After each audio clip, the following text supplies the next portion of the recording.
Welcome everybody to WiC Live. I am Kayla Canarum here with Dan Selke. It's good to be back with you. Thank you, Kayla. Missed you last week. And this is WiC Live. Winter is Coming Live. We talk about all the latest Game of Thrones, Song of Ice and Fire news. I am Dan Selke, editor of winteriscoming.net. You should go visit it. And today we have a special, to kick things off. Today on the show, we're going to be giving away this Game of Thrones Seasons 1 to 7 complete Blu-ray box set featuring all 67 episodes of the show, commentary, special features, deleted scenes, you name it, it's on here. This is a huge giveaway. It's not bad. We are Kayla. Weeks from Christmas. It's perfect. It's a nice value at $0. The way we're going to do it is, later in the show, we're going to talk about what's going on in the world of Game of Thrones for a little bit, and then I'm going to ask a trivia question related to Game of Thrones or A Song of Ice and Fire. You guys are going to email me the correct answer. We're going to flash the email address on the screen when it comes to it. I should have done it now that I think about it. It's dan.selke@winteriscoming.net. We're going to flash it later. Ask a trivia question. The first person to get it right, I write back, tell them they win, and that person wins. So look forward for that a little later in the show. First, we're going to talk about, because it's a big week for Game of Thrones merchandise, that came out this week. What also came out this week is the just plain old Game of Thrones Season 7 Blu-ray and DVD box set. Yes. They put this out in time for Christmas, you know, so they can rake in as much cash as possible. Yes, that would be the absolute best gift. I agree, Yvonne. Oh dear, now I've destroyed myself. Technical difficulties. Yeah, whatever. Anyway.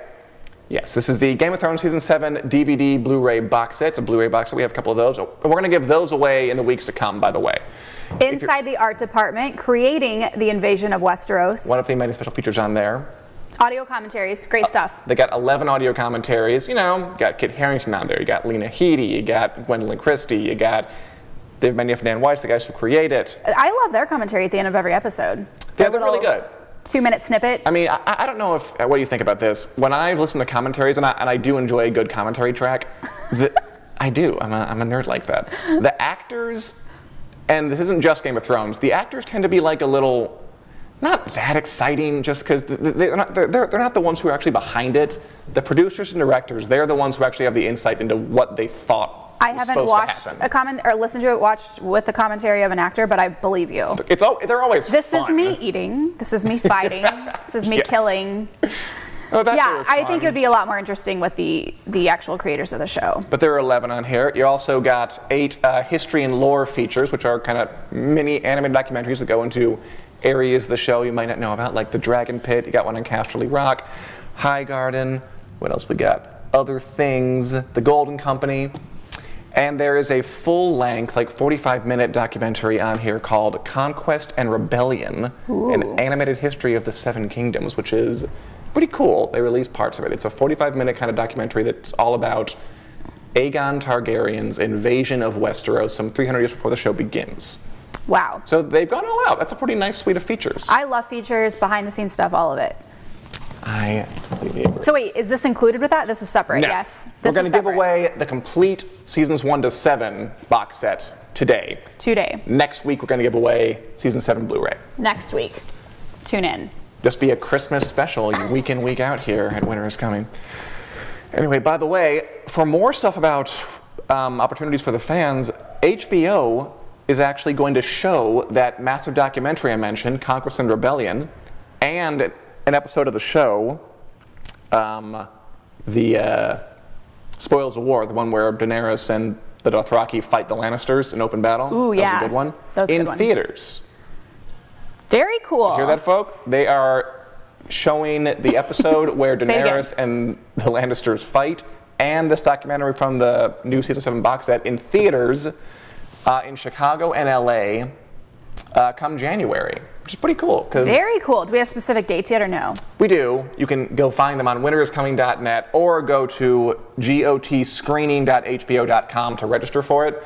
I love it because, I mean, Game of Thrones is a show made for the small screen, literally, but it really fits well on the big screen. True.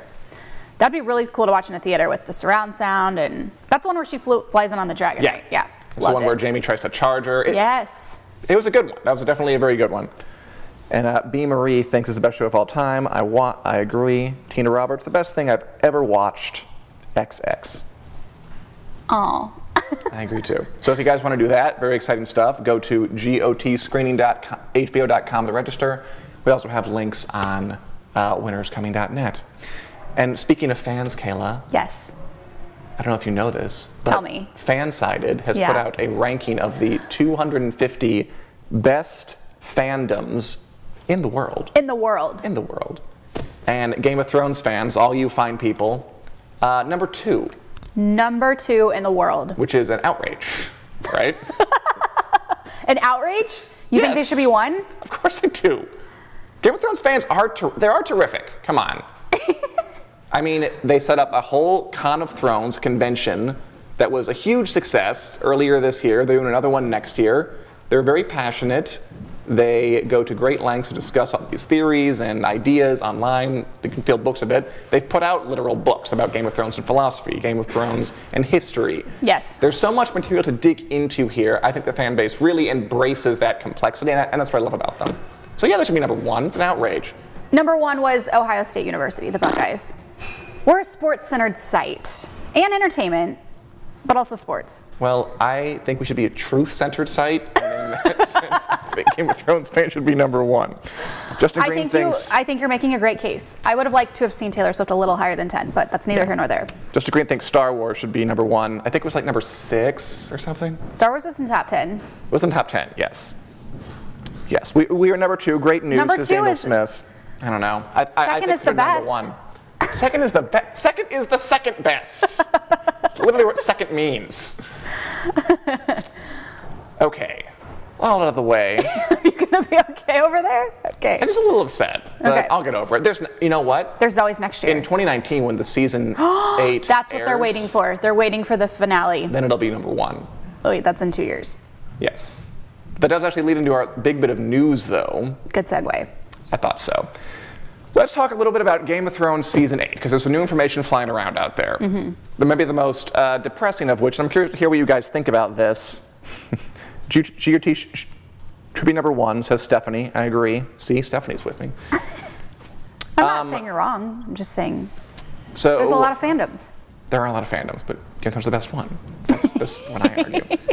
So in honor of the release of the Season 7 DVD Blu-ray box set, HBO has been getting the cast out there to do some interviews, do some talks, and a couple of them have been dropping some truth bombs. We forgot one thing really quick. I'm going to interrupt you. Maisie Williams retweeted us. She did. Maisie Williams retweeted the WiC account. The That's very Fandom exciting. 250, so she was on board with it too. That's big. Maybe she's okay with being second best. I have higher standards. Arya can take care of that. Arya can take care of that. Yeah, she can. I should just stop the train of thought Right, there. yep. Arya would solve the problem with something horrible. By the way, just stick with us, and we're gonna trivia question for the seasons 1 to 7 box set. Hooray! But okay, so let's get to the chase. Right. Sophie Turner talked to Variety. Sophie Turner plays Sansa Stark in the show, and confirmed what a lot of us kind of already knew, but hadn't been set in stone yet. She was talking to Variety, talking about what she's going to do with her career, and just basically said Game of Thrones is coming out in 2019. So confirming that there is going to be, So far away. we're going to have to wait over a year and go an entire year without any new episodes before Is this the first time you've had to wait over a year for episodes? It is. See, I just got to fly right through 1 through 6. You did. And I mean, and then you're right into 7. Yep, right into 7, yeah. So I flew 1, yeah. I had it easy. This is the first time I've had to wait. It's not fun. It's not fun at all. I mean, and I'd say for any other show, it would be a bigger problem than it is. I mean, I think they'll be fine. Like Game of Thrones is a big enough install base that they can afford to wait that long. But yeah, it's disappointing. On the other hand, I kind of feel like it's a miracle that's never happened before. I mean, there have been shows like Mad Men and The Sopranos that go years without having a season, and they do not involve dragons or Right. giant wolves. Netflix shows have gone over a year. Have they? Like which ones? Stranger Things this year. I mean, it was like by a couple of months. Yeah, it's a little over a bit. The Marvel series take turns. They do take turns. But I mean, like smaller shows like Mad Men, that's like a small drama. There's like no special effects. The Stranger Things, you got tentacle monsters and Marvel shows like superhero stuff. I mean, just smaller dramas take time off. Game of Thrones never did, which I think is commendable that they managed to pack all that in so quickly. But the time is finally here. We are going to have to wait. Julie Davies says simply, too long. Agreed, Julie. I can't disagree with that. What will we do to fill our time, Caitlin? Let's rewatch it. We totally could rewatch it. It's a good idea. Could also read the books. That's what Josh and I are doing. Josh Hill and I, the Song of Ice and Fire books. Always a good time. Yep. And there is a ton of TV out there to satiate you if you can't wait to get the Game of Thrones. I had a fix. few suggestions for you. I think we talked about them. Well, we should pick our favorite episode from each season and just rediscuss it. Oh, totally. I don't know. That was one idea. I'll come up with more. Stay tuned. Good. Here can hear 'em. Ideally. Anyway, well, Spartacus, that's Rittman. Outlander, you got The Last Kingdom, some medieval drama type shows to fill the time between. There's lots out there. Yes. TV in general. So that's sad news, but Sophie Turner, speaking to the Hollywood Reporter, she was making the rounds this week and last week, also teased quite a bit about what's coming in the 8th season, because they've all read the scripts now. They're all filming. Filming's going on, Winterfell, King's Landing, yada, yada, yada. Just tell me your reaction to this, Kayla. Okay. So, Turner said a lot of stuff, but maybe the thing I drew from it was she's describing the table read, where they all sit around and read throughout the scripts I've always together. wanted to be at a table read. You never were? No, I never got to that point in my time in LA. Just made it to the audition room. We can stage one, if you like. Oh, that'd be fun.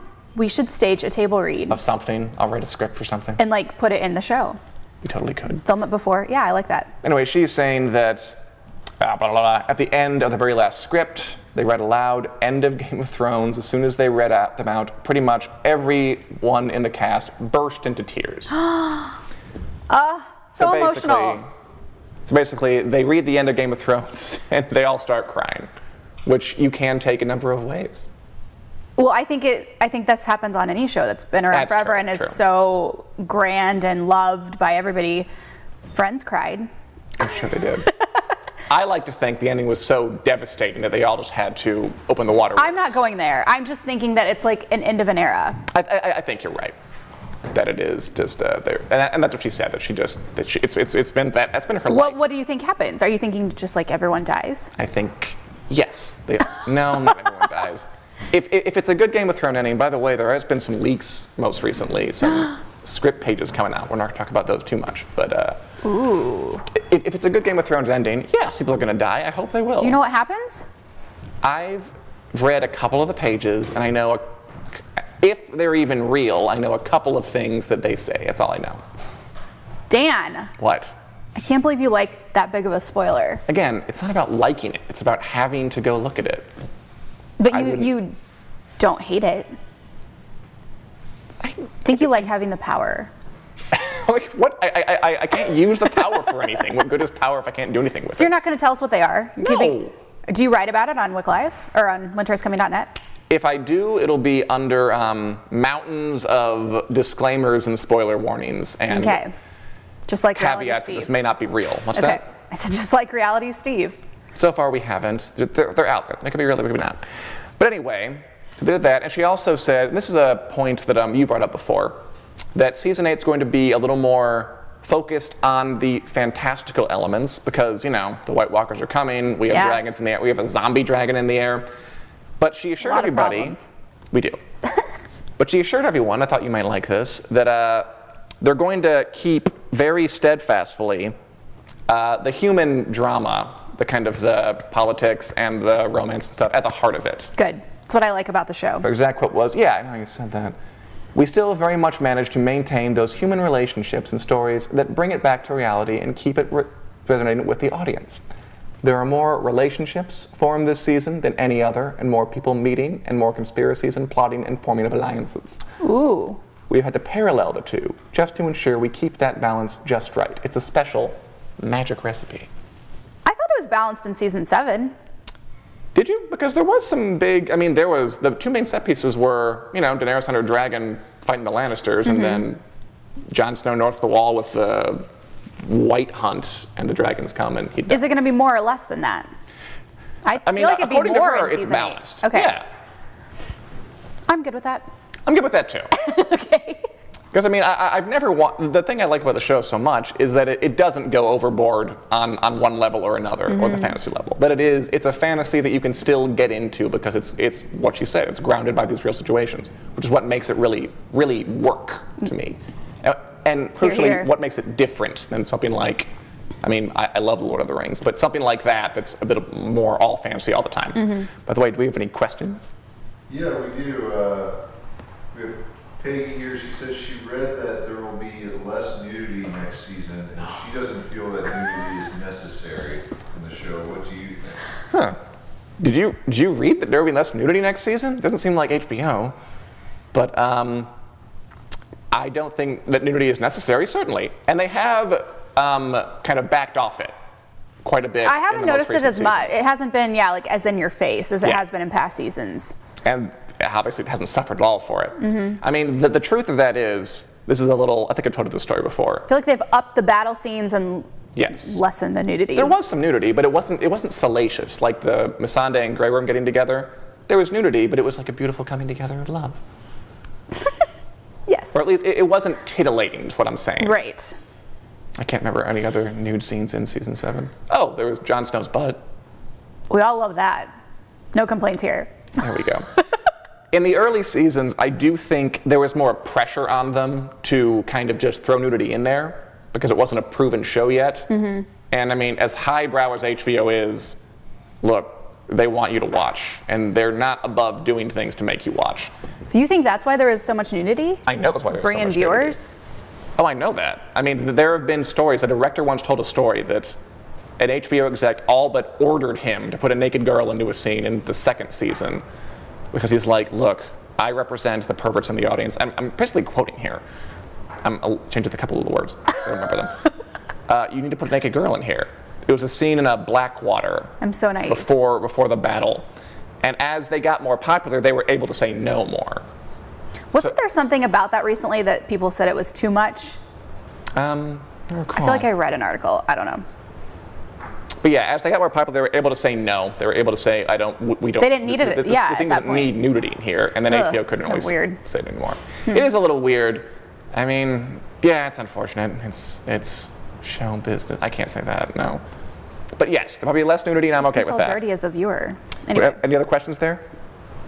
Cool. Got a little off topic. Oh no, I mean, we're responding. Anyway, that's about, I think, all the news we got to cover. Kayla, any final thoughts? Before we give away the Game of Thrones seasons 1 to 7 complete Blu-ray box set?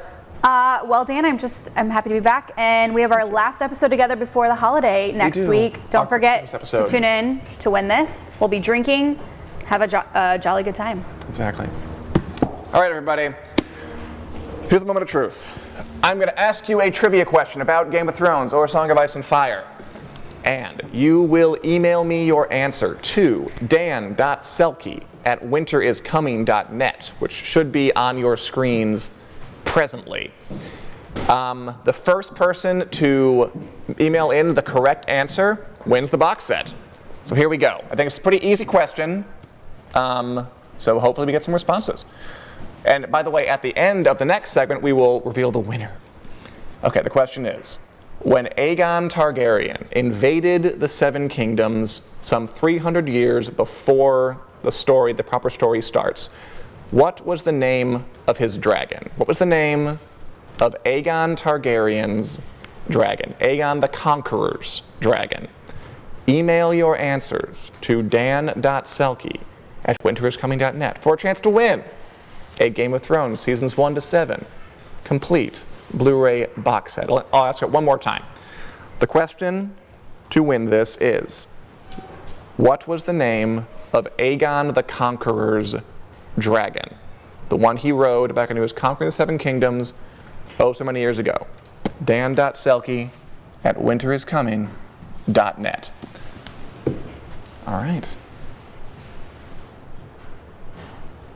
Beautiful.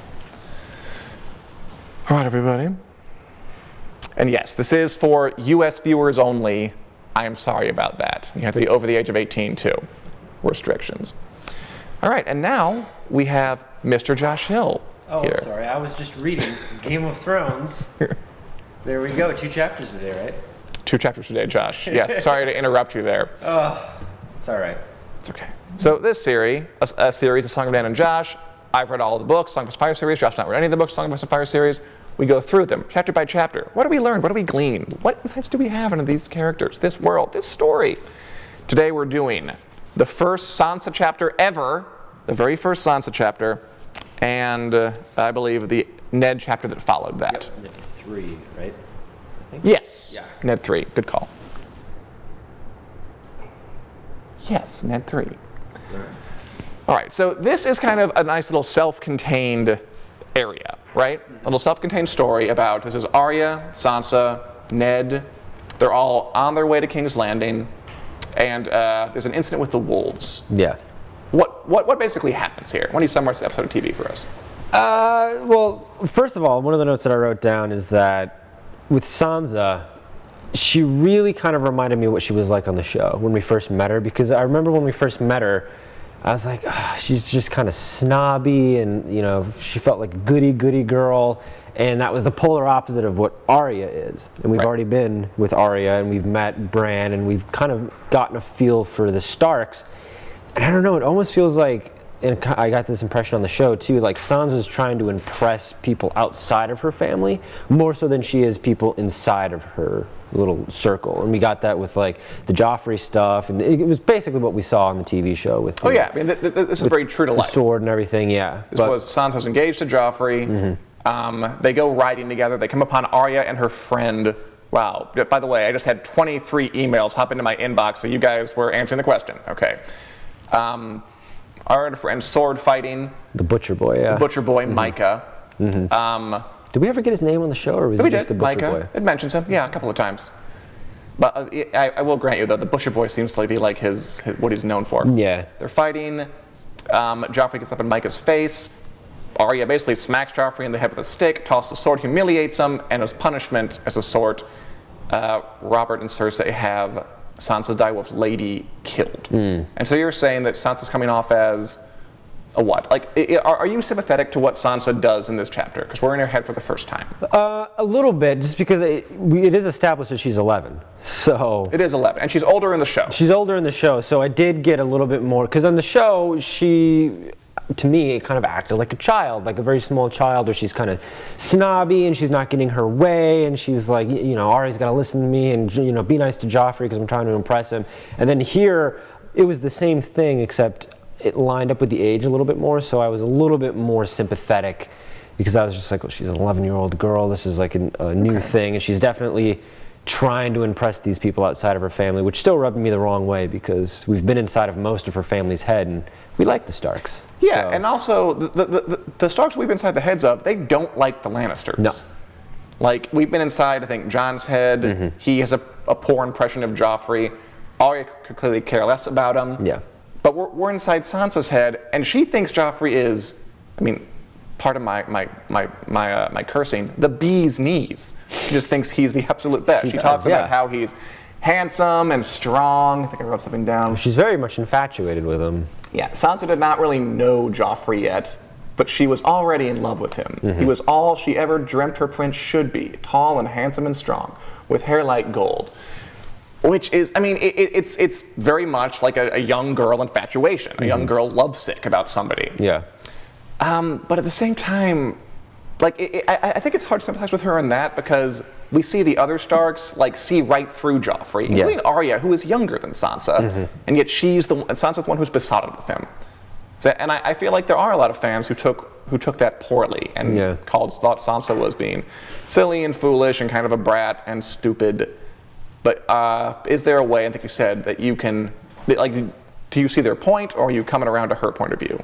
I saw her point, and her being 11 and also or their point. Getting inside of the head of Sansa made me more sympathetic with the book. So, and I did get on the show more of an impression that she is a brat and she is just kind of trying to go against the family, whereas here, I don't know, just the way that she described Joffrey in this grand way, and I'm like, this is nothing with what he looks like on the show. And I was going to say that. It's just the way that she sees him. It's that to me, and maybe it's because I was comparing it to what I saw in the show, but that gave me the impression that she sees Joffrey differently than the rest of the family does, which is, that's the way that it's supposed to work with the description.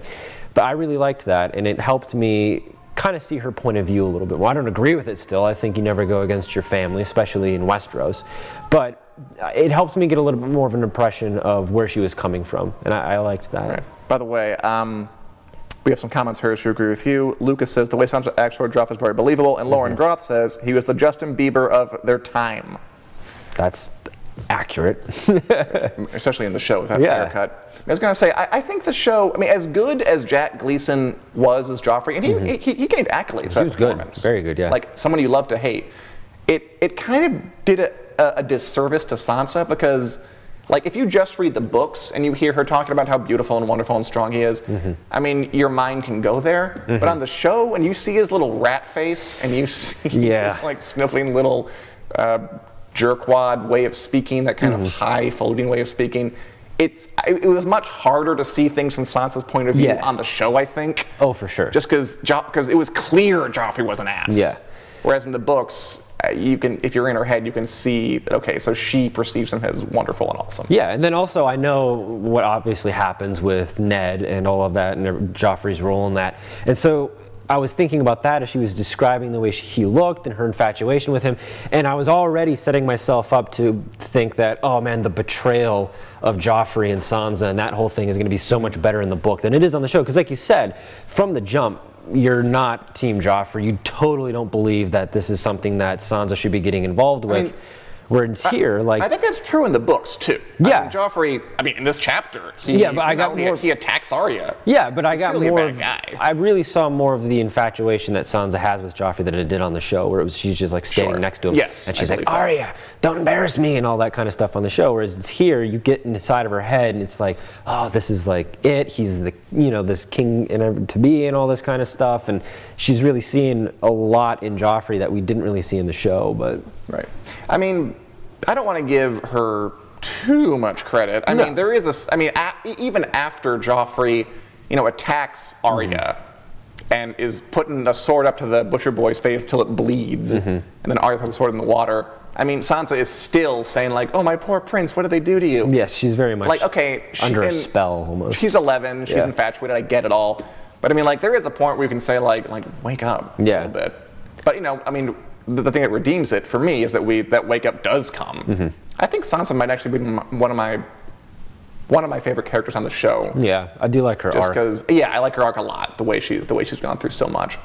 I also think she suffers in comparison to Arya a bit because everyone likes the rough and tumble rebel, right? Yeah. And that's what Arya is. She's the one who's like, no, I'm not going to meet the queen. No, I'm going to go riding. No, I don't care if he's lowborn. I like him anyway. I make friends with everybody.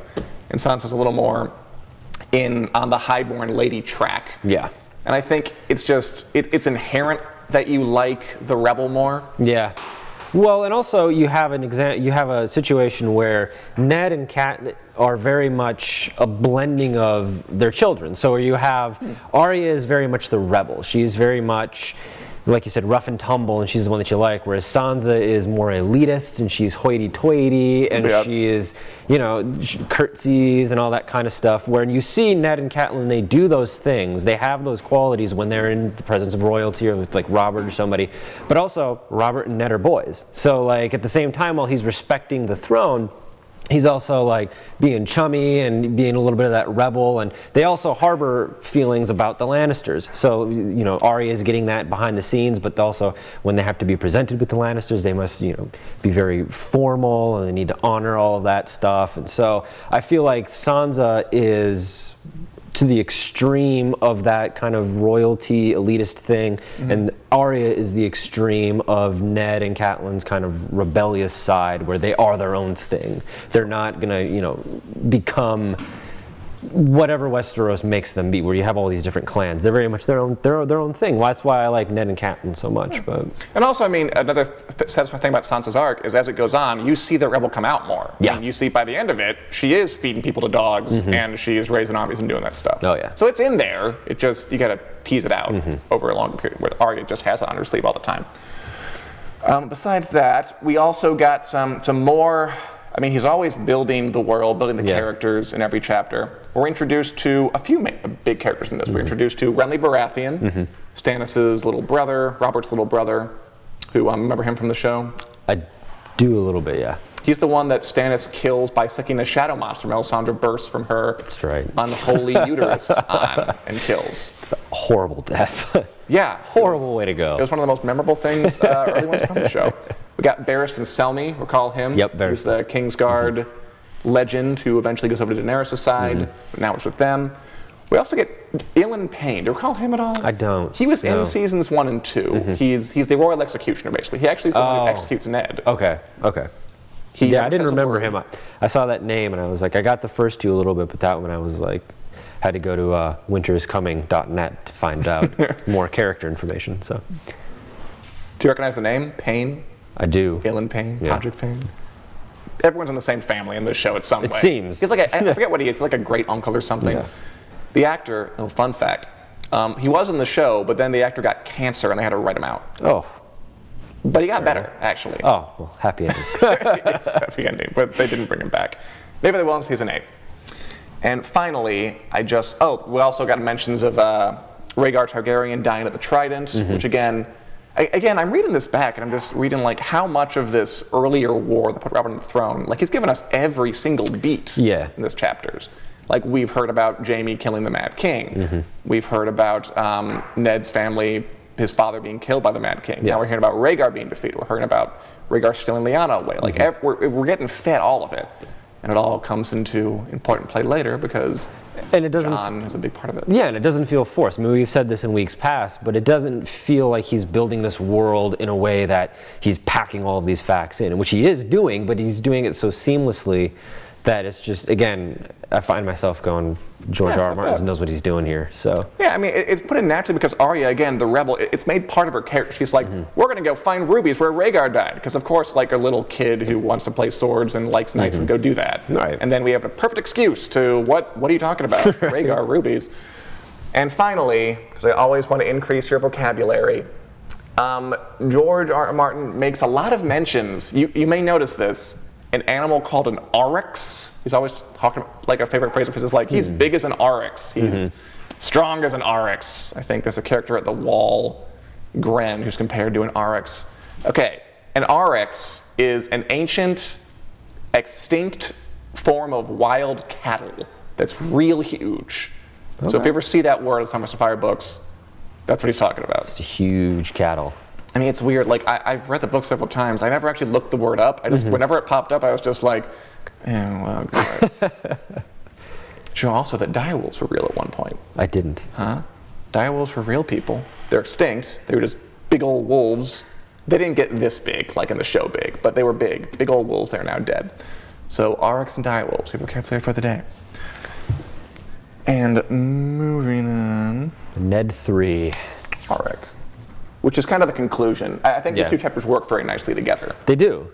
They were very seamless, it seems. And also, I definitely recalled both of these chapters very much from the show as far as like visualizing it. So it's got like, when they're talking about Arya and Butcher Boy and all those who get down by the river, like I'm picturing exactly the scene that we saw in the show. And you had in your notes that this was very kind of like a made-for-TV chapter. It was like, I mean, these two chapters were this happens, and then this happens immediately. I mean, we switch viewpoints, but chronologically we're picking up right after each other in the same incident. I guess the question for you, and by the way, the end of the incident is, you know, it was just like on the show. They take Arya before Cersei. Yep. Arya tells the truth. Joffrey lies like a dog. Robert can't decide what to do, and Sansa stays out of it.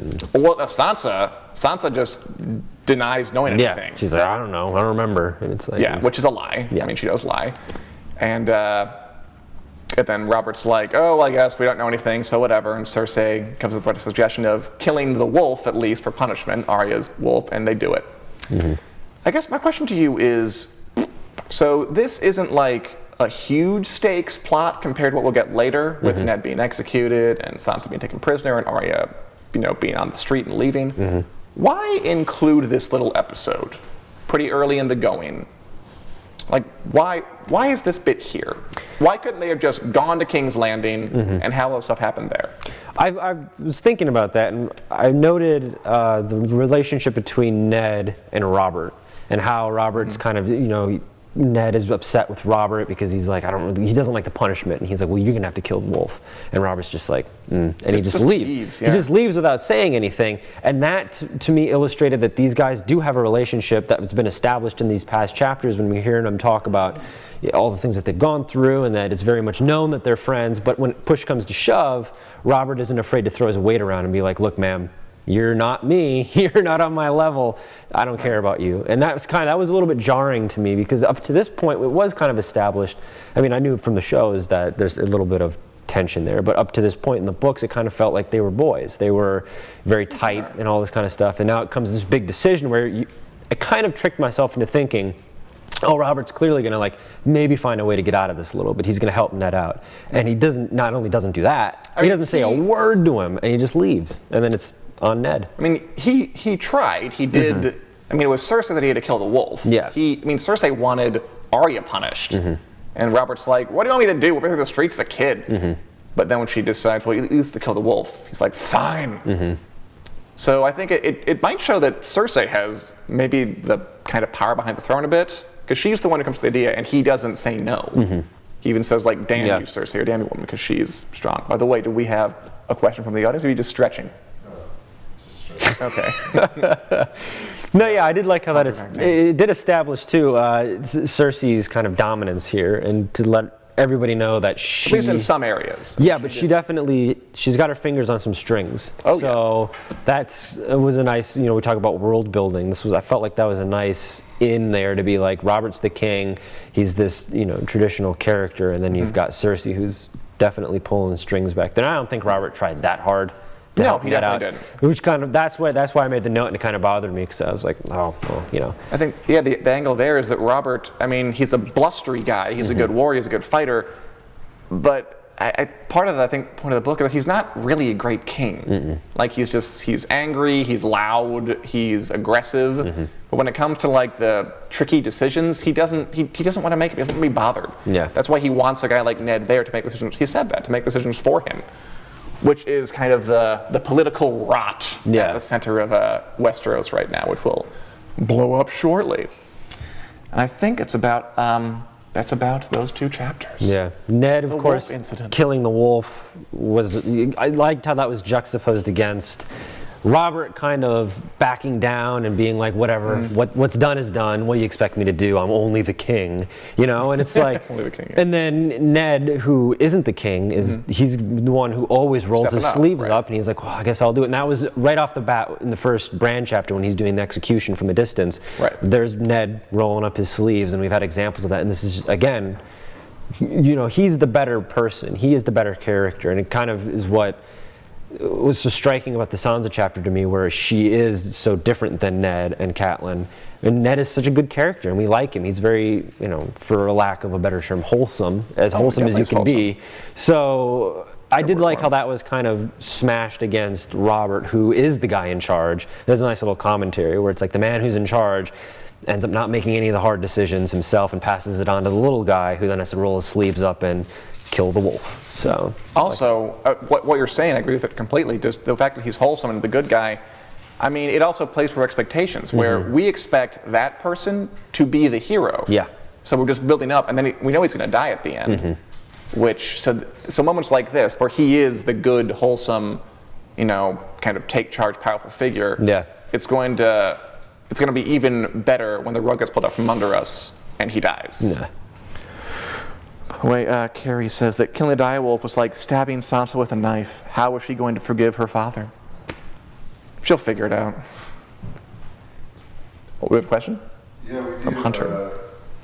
Deborah Jones wants to know, what do you think it means when Bran woke up from his coma after Ned killed Lady? What do you think it means when Bran was coming after Ned killed Lady, as in the show? I think that might be best saved for next week, when we'll cover the next Bran chapter, where he wakes up from his coma. And I think we should do the next Bran chapter, the next Catelyn chapter, and the Eddard chapter that ends that. All right. I do think there's something, by the way, to who the person who asked that question. in the books definitely, and in the show to a lesser extent, they kind of draw a mystical, metaphorical link between the direwolves and the kids.